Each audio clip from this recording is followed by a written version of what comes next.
John, welcome to the show. It's an absolute Thank you. pleasure to talk to you today.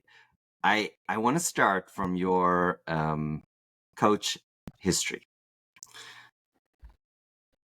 You got into it absolutely by accident, but then, and please don't be humble.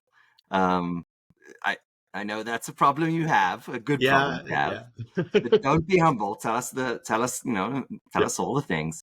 yeah, yeah. Give us the coaching history and where you got Hmm. to and the great athletes that you had the opportunity to work with. No, it was. I mean, one, it was a real privilege to be able to coach. You get to work with student athletes and really help them develop. Uh, it started off at when I was in undergrad at Old Dominion University. I was on the rowing club. Uh, Kind of felt like I became president of the club by default. The but The kids, the high school kids, that one of those summers needed some help. They already had a coach, a Navy captain, who was doing a lot of work, but also he was having some external challenges, and so they needed help. And you know, me stand it's probably more a function of me standing there, warm body, you're it. Right. We got to start there, and then coaching a little bit at Old Dominion University, graduated. Our coach from the year previous when I was there moved on. And so I was coaching the guys. And Now another coach came in a year later, Bill Zach.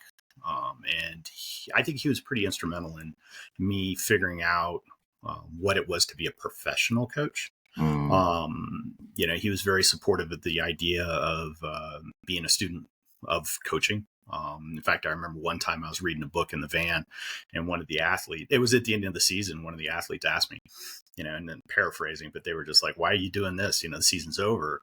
And Bill turns around and goes, "Well, John's trying to be a better person. What are you doing?"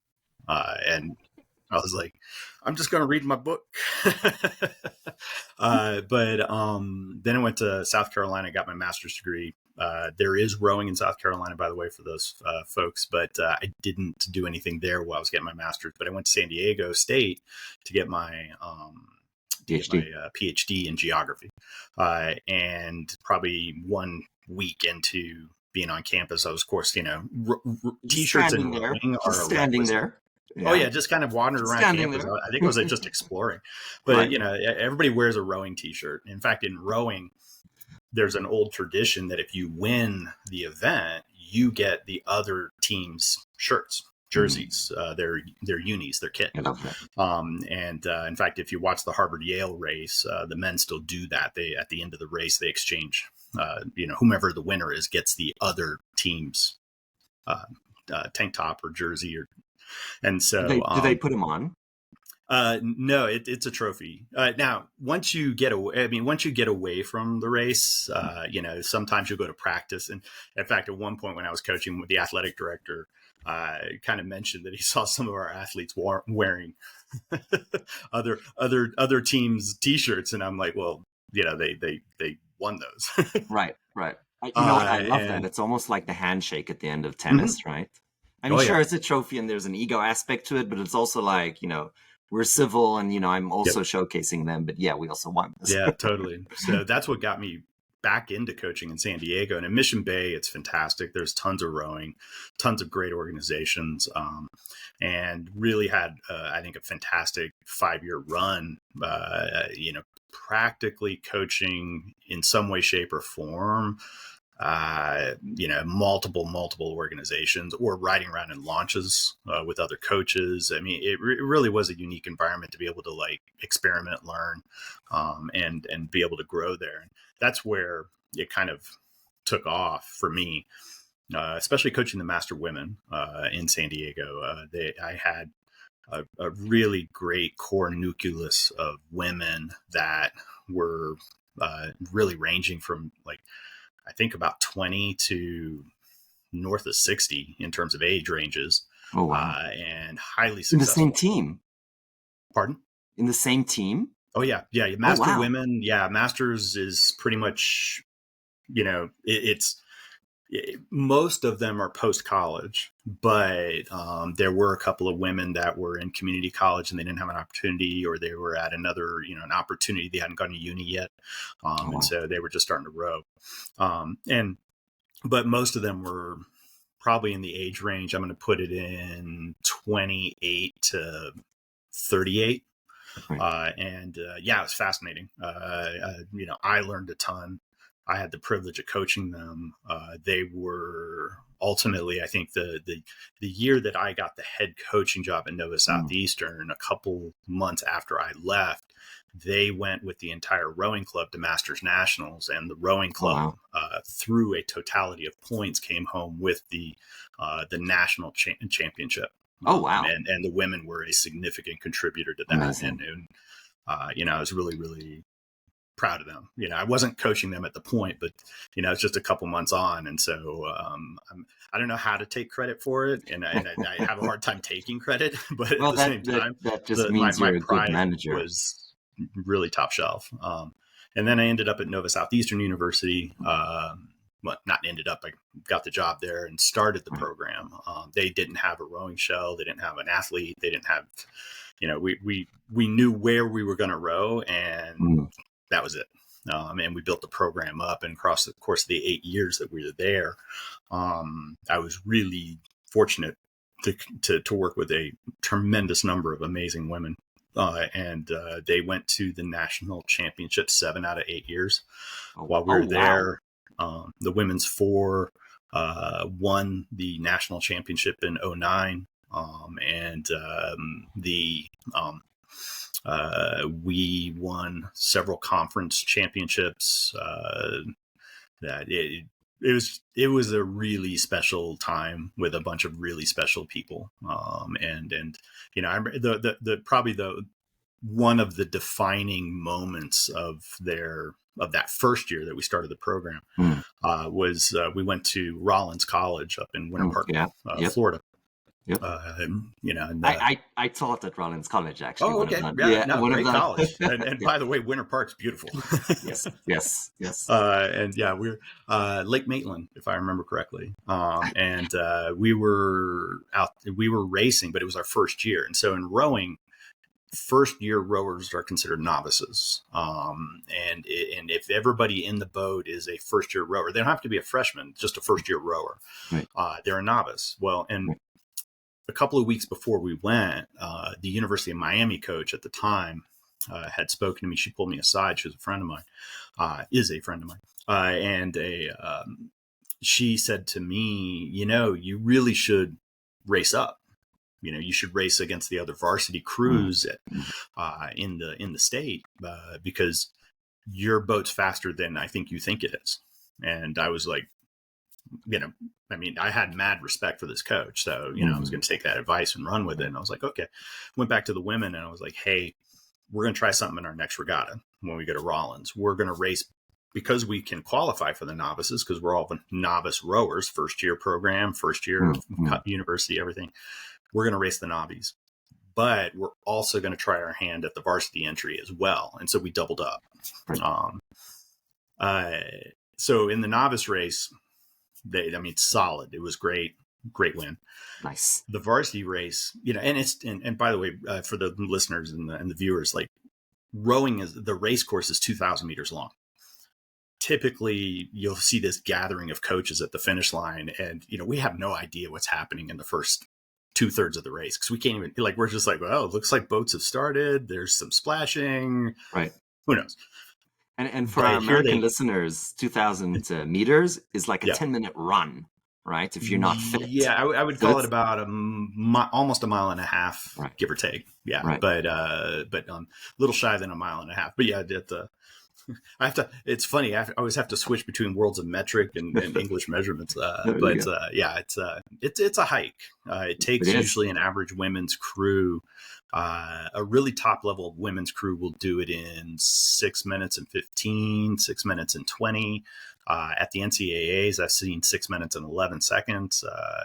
But that's your best collegiate university crew.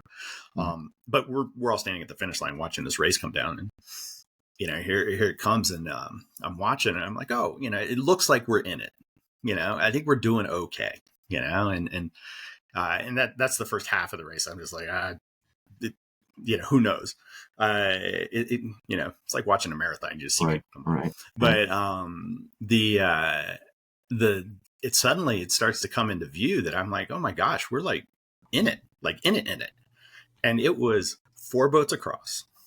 And if I remember right, it was Jacksonville University, Barry University, Rollins College, and us, and just 4 across. Just everybody's going for the finish line, and you're just watching this crew, and I'm watching them, and I'm just like, oh my gosh, like we're I was just pleasantly, well, no, I was ecstatic that we were competitive.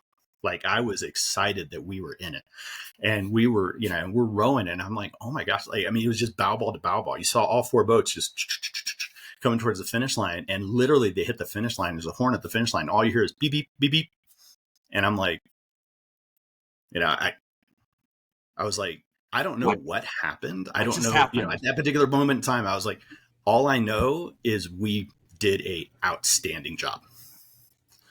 So they order, they rank order the medals at the end of the regatta. The women go up and get their novice medals, which is great. And then they get down, and the varsity, of course, is the last race they announce in terms of the winners, and everybody's down there at the front of the boathouse.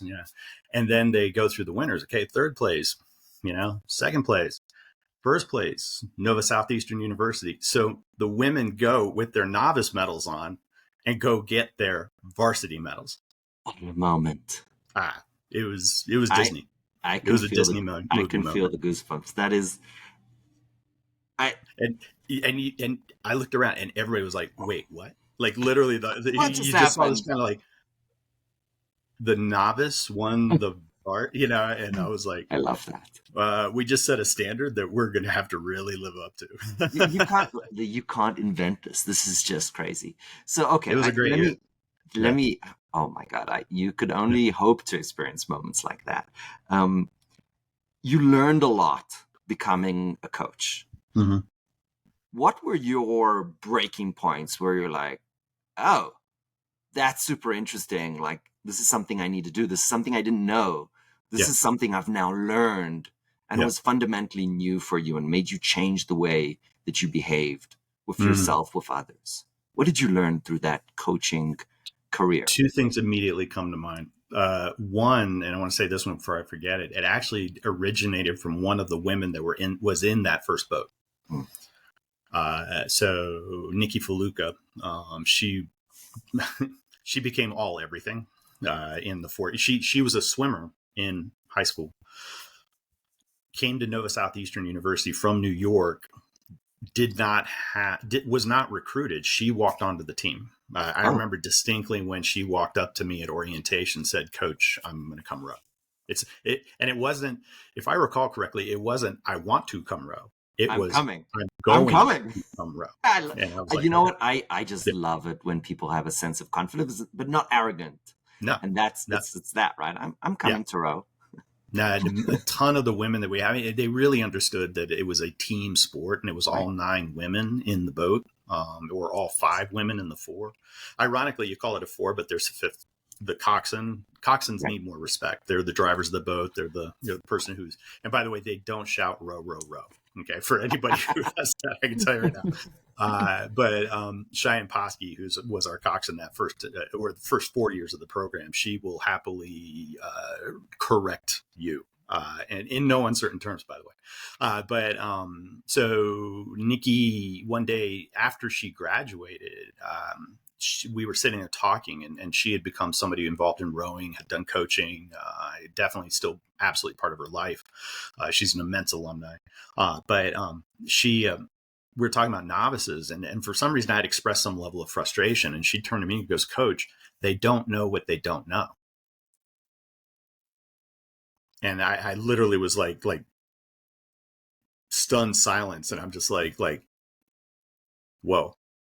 And I had to go back and realize it and kind of rewind the tape, because when I was in San Diego, I taught a lot of rowing classes, which actually was a huge amount of help, for me when I started coaching at the university level, coaching uni students, because, I think I developed a methodology, and I won't even call it methodology. I developed an approach to coaching that involved understanding how to teach a real wide, diverse audience. Because, when you're teaching rowing classes, you had, and much to like the master women that I would coach at San Diego, you have anybody from 18 to, and rowing's a great sport for all life. So I had athletes that were 60. I even had a couple athletes that were 70 years old.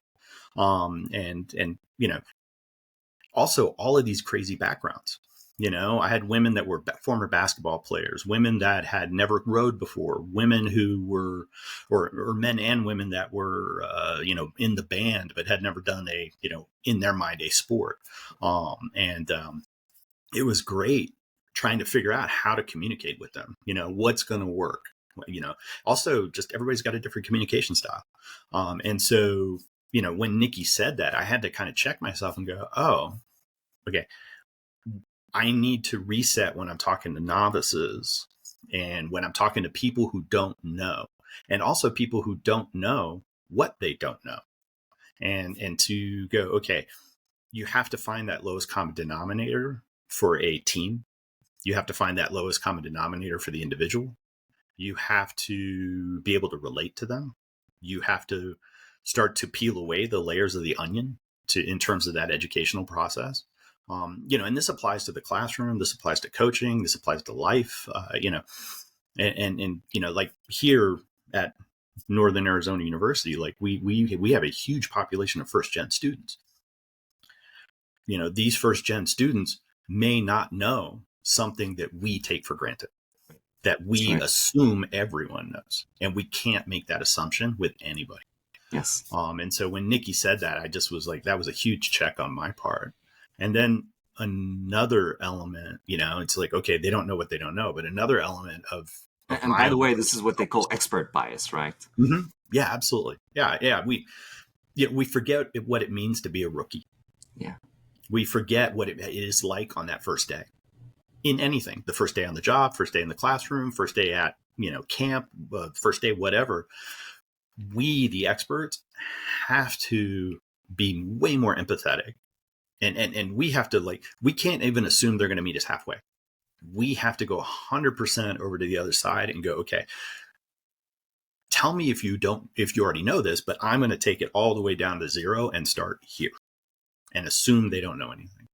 And now the other piece of that process was me in the self-discovery of learning how to teach. And, and I would just say learning how to teach, not learning how to coach, but learning how to communicate information so that the individual, one, understands, two, is able to start applying, and three, you give them a process that allows them to get the small wins, move forward successfully, has the space to fail, and understands that failure is just a data point. It's not you don't want to set expectations too high, but you do want to challenge them. You do, but all of this was occurring to me, throughout my let me just stop you there. This is true. This is true for coaching. This is true for parenting. This is true in the corporate environment of quote unquote managing, leading.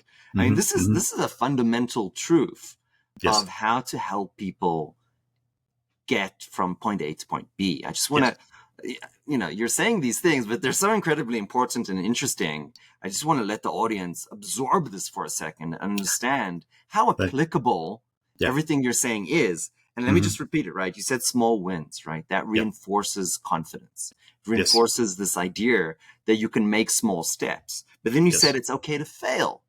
And that failure, you're teaching them that it's just a lesson on their way to their next success or their next failure, which is yet another lesson, which is okay. And then you're saying something also incredibly important, which I feel like sometimes in America we forget. You need to also be challenged, right? Like these participation trophies. No, it's okay to say that you failed and this is the lesson to learn. And then, this was a challenging thing that you achieved something. And even if you didn't get the perfect score, you achieved a lot. Oh, absolutely. It's such an important message. So I'll tell you a short story. Mm-hmm. One of my partners, he bombed a sales meeting, and he was obviously upset. Mm-hmm. And I called him up maybe a couple hours later, and I said, "That was amazing. That was a great job." And he was in shock. So like, no, we completely bombed it, and the guy's not interested, and blah blah blah. And I said, yes, but look at what you learned, Mm-hmm. and you've taken this first step, and look at all the insights you have, and look at what path this has set you on. Yeah. And I kind of changed the way he looked at it, and he came out from that discussion with this hugely positive perspective. And now he's on this new journey. And I said, look, you're not a sales guy. This was your first sales meeting. You bombed it, but now you have all these learnings and insights, Mm-hmm. and it's such a wonderful thing.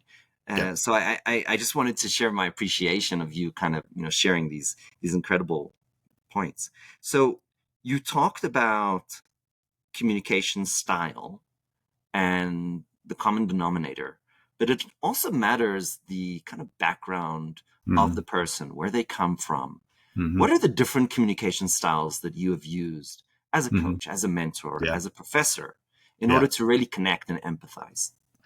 I think I approach it with like almost a mix of media and see what, and I hate to say it, like, let's throw it at the wall and see what sticks. You're fishing a But little bit, yeah. like on day one, like, it's me, it's audio, it's text, it's imagery, it's creating analogies. And so, like, I can be the sage on the stage, but I can tell you right now, that actually is probably the least effective thing, in terms of getting them to engage. One of the things is getting them to talk to each other, and for them to, I love it when a student can teach a student, and because that student who's teaching it now is reinforcing it for themselves, Yes. and they're having to process and how to do that. So I can, do an initial conversation, have them have a second conversation. I can also, with the, in the Department of Small Wins, it's like, okay, we're going to do, at the end of this particular class or this particular week, we're going to do a 5 really low stakes 5-question quiz. Or I will ask the athletes, so what did you learn today? How do you feel about what you got today? And feel, like, that feel question, like, it really gets them to dig in and go, okay, how do I feel? And again, this has been, kind of a journey and hold on. process. So like, when I first started coaching, I was horrible. Hold on. I was bad. The why, how do you feel? Yeah. I mean, we're glossing over something incredibly important. Why is that important exercise for the athletes? I think it really gets them to analyze and to think about, okay, what is my body and my mind saying to me? Because we can go do a workout. And I think that's why a lot of people, like, don't make progress, is they don't do the analysis, or they're just assuming that if I run, a mile on the treadmill, whatever, where versus it's like, okay, how'd you do yesterday? Did you do today? How did yesterday feel? How did today feel? Did you make any sort of mechanical improvement between that? Did you make any sort of mental strength improvement between that? And for them, when you talk about feelings, that they're like, yeah, when I was like really sitting on that and really feeling like I was pushing against the oar, I felt this. And now they know what it's supposed to feel like tomorrow. And this, and the same thing is in the classroom, or, just working with students or with kids or with families or with corporations, is what was yesterday? How did you do? How'd you feel? What did we accomplish? What went wrong? Let's talk about it. How did we do This today? sounds crazy. You're almost advocating that even in the employment environment, you can. Yeah. Okay, Oh, so this I sounds. think, well, we're human. Okay, but hold on. and Any boss would be like, let's not talk about emotions, right? Let's this is where. I think people are losing percentages of potential and percentages gains when we don't take a moment to recognize that. How do we feel about that? Because the thing is, it also allows us, like, if we felt good about it, let's celebrate. Right. If we felt uncomfortable about it, what was uncomfortable?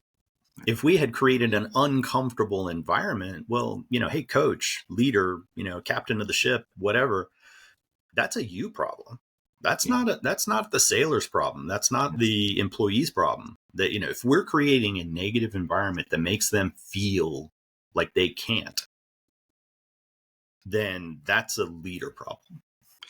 So in the business environment, it's Mm-hmm. difficult. I think a lot of people fail on this because employees, team, they don't want to show that they have an issue or that they're weak or that they're unhappy, because you're almost taught to, exude the strength. Mm-hmm. And you don't want to, oh, then the boss is going to come and say, oh, what's your problem? Why aren't you performing? Like you're Mm-hmm. almost pulling attention to yourself. So everybody's happy, happy, happy all the time. Is there a trick to it? Is there a way to build, and I'm guessing here that there's a cultural thing you can do to make this work? What's the approach? How do you make this difficult thing feasible? I think the first thing is getting to know them. We love talking about ourselves. Like here, like I tell you right now, like me and you, we could be at 10 o'clock I'm on the West Coast time. So we could be at 11 o'clock today and I'd still be happy to talk about myself. But everybody, I think it's key that we actively listen to our teammates, to our employees, to our families. And active listening is putting the pen down, turning away from the keyboard, facing the individual, and having, and I'm not talking about hours on conversations. I'm talking about the 2 minutes of either you're coaching the individual, you're helping to support the individual, you're learning about the individual. And so when, to start that trust, they have to believe we as leaders care. And not the fake care, like, oh, hey, great to see you today. Okay, that's fake care in my mind. If you're honestly great to see them, great. Tell them it's great to see them, but keep going. How are you doing today, right now? How are you doing right now? How's your cat? Hey, how was that Hawaiian pizza you had last night? You told me on Friday you were going on a hike. How'd it go? Like, where'd you go? Oh, it got rained out. Oh, that stinks. But what else did you do? But what's that? 30 seconds, 1 minute, like one of my teammates that's on my team at here at university at Northern Arizona. Like, I uncovered the fact that literally we love the same wine brand, the same winery, because we had a conversation. Right. Like, and I can tell you this is not a popular winery. It's Mazzacco Wines out in Sonoma, California. Like, the fact that they even knew the name blew my mind. Right. And they're like, oh, I love that winery. I'm like, my wife, literally, we just opened a bottle. Oh my gosh, but that's that human connection. It is. And now we can build on that. And they can, and also, like, it doesn't hurt for me to share where I mess up. Right. That's such an important point. I'm going to fail. And if they know that I have a relationship with them, if they know that it's okay to try something, and being a calculated risk. Right. Okay. But we let that happen. We want them to try to push the envelope a little bit. Right. And we want them to explore, to innovate, to try something different. Because hold on, I have to stop you on that. Yeah. It's such an important point, because I think a lot of people in a lot of environments, they try to showcase themselves as perfect. Yeah. No. And that does the opposite of what you want it to do. Yeah. Because people are like, you're not perfect. So actually that's creating a negative perception. Yep. But if you just share honestly and humbly, like, I fucked up. Yeah. I learned from this. Here's what I learned. You're a real person now. Yeah. Yeah. Oh, here, since we were talking about rowing, here's now in hindsight, funny, but really happened. I got the regatta dates wrong. We literally scheduled a race with the university on the wrong weekend when they were expecting us on a like one of the other bookend weekends. I don't remember which. We get about 2 weeks out. I've made hotel reservations. I've reserved the bus. It's, everything is done.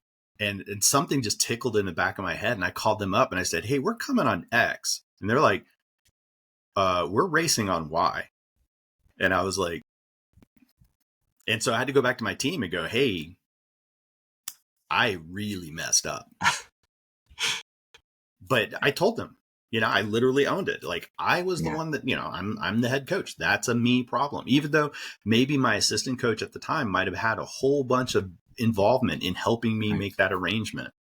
None of us realized how apparently we need to look at calendars better. But the thing is like, I told them, I was like, guys, I messed up. Now, did we get it to work? Did we fix a couple things? Sure. Right.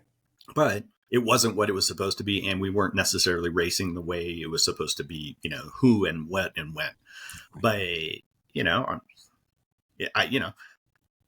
what am I going to do other than tell them, hey, I messed up? But at the same time, it opens the door for the athletes to go, oh, it's okay to come to me and say I messed up. Right. That's right. Now, there are still standards. Okay. And so, we have to hold everybody to a standard, but, if someone messes up, and I've learned this, and there was another case where I think I messed up big time in learning this process, is we have to give them a little bit of grace. And we have to go, what, they tried something or they did something and they messed up, but I need to understand that, okay, there's a consequence, but can we learn from that? And, and I could probably review, a couple of times where I, as a leader, messed up doing that. And I think now if I was to approach the same situation, I would handle it, I would say very, very differently, knowing that it's like, hey, we have to know. And again, it's also going back to that, hey, you were a coordinator at some point.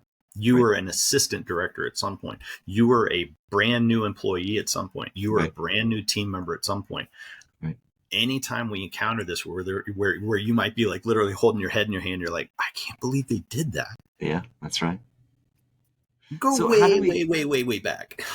So, I mean, if I'm the leader, right? Yeah. I can put that culture forth. But as an employee, if I have the culture of admitting my fault, but others don't, is that dangerous? Does that put me in a disadvantage because now I'm the guy that looks like I'm fucking up all the time? And then, excuse my language, and then this other person is always blaming other people. Am I making a bad choice by living out that culture that I believe in of ownership? Well, I think if we're having multiple negative outcomes, that might be necessitating a self-review of, okay, why are we having multiple bad outcomes? However, I think that when, hopefully you're not messing up every day. Right. But when we do mess up, I think it allows, and we say, hey, I did this, I messed up. This is why, or even maybe adding us some context and saying, hey, this is why I tried this and this is why it failed. That allows for our teams, and I'm a big team guy. So if you work on my team, you work on my team. If you row on my team, you row on my team. Teams all over. But I think that if we are going to allow them some grace and hopefully they develop, we need to take those opportunities to go, you know what, failure's a data point and I messed this up, but the responsibility is also on us and our other teammates is when we make those mistakes or when things don't go wrong or when we don't win the race or whatever, and winning's special. Anytime you succeed, it's special, and we should celebrate that because we're all not going to get 100, nobody makes 100% of shots and things like that. So we have to assume that there's going to be failure. But if we act like everything's perfect, everybody else is assuming that we're holding them to this particular standard and they're either going to try to get it and they're going to fail and they're going to not tell anybody. Right. Or they're not even going to try. That's right. Which both of them I think are bigger negative outcomes than for them to go, you know what, I tried it and it didn't work. Not failure, but it didn't work. But these are the things I learned. And next time I'm going to get that extra 10%. And so, but we have to do that too as leaders. Okay. Right. Because all of us need to develop. All of us need to try. All of us Yes. need to kind of reach and stretch. And we need to share when we don't get that. And so I don't think we're putting ourselves at a competitive disadvantage, nor is it in a weaker perception to the team when we say, you know what, I tried this to get the team 10% better, or for me to get 10% better, or for me to make a bigger sale, or for me to get the team a little bit faster. Didn't work. But these are and this is, I think, is really key. This is what we learned. Right. And now we've taken this calculated risk, didn't work out. Great. These are the things we learned. Let's apply it and find maybe that 5% of the 10. And on the water rowing, 1% is roughly 4 seconds at the finish line. And I told the group of students I was speaking to last night, I'll take 1% every single day of the week, twice Absolutely. on Sunday. Absolutely. Like 1%, 4 seconds. That's almost a length of of a 60-foot rowing shell at the finish line. Right. And there are numerous races. Yeah. In fact, one flashes back in my mind. It's like literally, I won't call it post-traumatic stress, but it's definitely a flashback. But I would have loved 1%, 4 seconds at that finish line, because we were racing Florida Tech at Dadvales, which is a huge regatta in Philadelphia. Literally, we hit the finish line. It was beep, beep. And me and the Florida Tech coach were standing right there. Casey Baker and I were standing right there. And both of us looked at each other. We're like, we had no idea who won. We literally could not. And my squad was about that much on the wrong side of the result. And, but it was a great race. Right. Like, I will never forget that race. But 1%. I mean, just do the math, right? Take 1.01 and, to the power of 100, you're almost 3 times better, right? Mm-hmm. Like small, my dad used to say baby steps, baby steps. Small right? wins, huge outcomes. That's right. Keep investing. That's right. So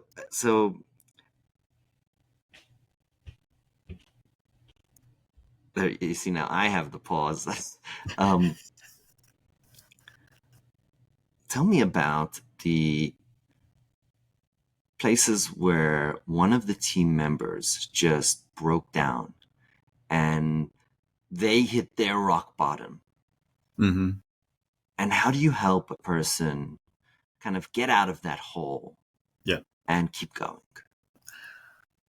I'm not going to name them, but Please they will don't. know exactly who they are when they see this. Please don't. We were at a regatta, and she had come over from another team in our athletic department to start rowing with us. So in rowing, there's what we call catching a crab. And basically what happens at that point is the oar hydrodynamically gets stuck in the water. You're pulling through. I mean, the boat's moving. All 8 women are moving together. I mean, it is a ballet of motion when it's done well. It is beautiful. But any number of things can throw you off. She caught a crab. We were leading the race. We ended up out of the medals.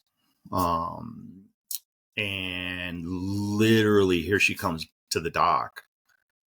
And I mean, she is an emotional bomb, has absolutely leveled her. Like, she is absolutely distraught, gone to pieces, like, and if I recall correctly, it was her first year rowing.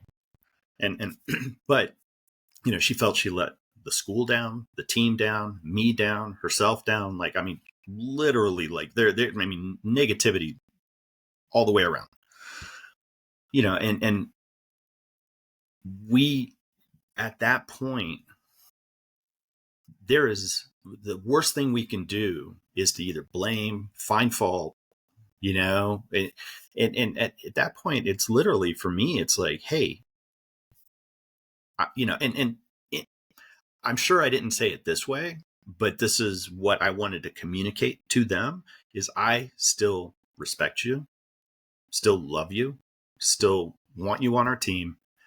You are important. And you took 199 great strokes out of 200. And so, But the thing also is to pull them aside and have, that conversation, allow them to be who they are. If there's crying and rowing, Right. Great. Why? Because we're passionate, right. We cared. So, and I've seen it in business world, where something didn't go wrong. Everything else lined up, 199 great strokes, right. one bad stroke. Right. And literally, takes the boat, turns it sideways. We have to be compassionate. We have to be, we again have to go back and go, okay, put ourselves in their shoes, be empathetic, and know that, when we have these failures, probably maybe a smidge off color, but nobody wants to suck. If someone's doing something and they're showing up 40 hours a week, they don't want to stink at that. If somebody's showing up and they're rowing in a boat, they don't want to stink at that. They may not be the best at it, but if we're good coaches, we're good leaders, they're going to try their best to be their best.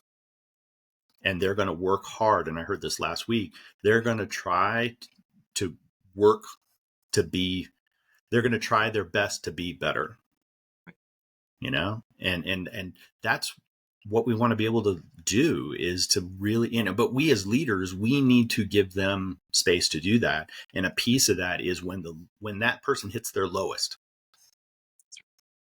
we have to reach down and say, and I won't even say that, we have to climb in the hole with them. We have to get down there and go, you know what, me and you, we're in this trench together, and we're both going to get out of it. And I because it's, you see these graphics where somebody's reaching down to help pull somebody up, and that's a piece of it, yes, but why not climb down there and help them climb up with them? That, to me, that's a teammate. Somebody who's not going to get, and it's a big philosophy of mine, is never leave a person behind. And no matter what we're doing, and then, it could be out hiking, could be what we're doing in the boathouse, what we're doing at work. No one gets left behind. We need to care. And when they're at their lowest, we need to care even more, and get down in the trench with them.